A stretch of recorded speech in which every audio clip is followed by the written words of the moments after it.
magenta or kulay pink, di ko alam yung tamang term sa kulay ng Suzuki. Yan, so ito naman is 41,100. Sa monthly na ito, for 36 months, 2,464. Tapos sa Odo na ito is nasa 75,000. Pagdating naman sa appearance siya mga boss, sa fairings niya, okay pa naman siya. May konting kupas lang sa part na to. Yan, pero okay pa mga boss. Headlight niya wala pang basag. Tapos sa mirror wala na. Pero seats niya stock na stock pa. Pwede pa naman.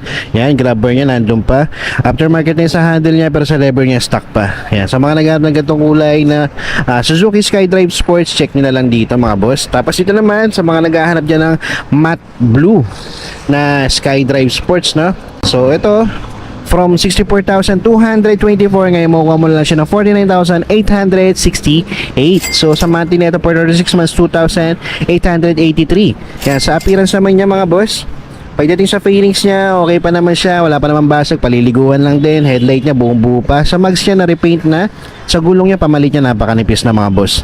Tapos sa odometer nasa 40,000. Pagdating naman sa seats niya, aftermarket na siya, tapos pamalit na. Okay, so grab bar niya na repaint na rin. So overall, okay pa naman to mga boss, paliliguan nyo lang. Tapos yan, kung meron kayong gustong dagdag or bawasan, pwede naman. Tapos dito naman sa kabila, glossy black ulit na SkyDrive Sports.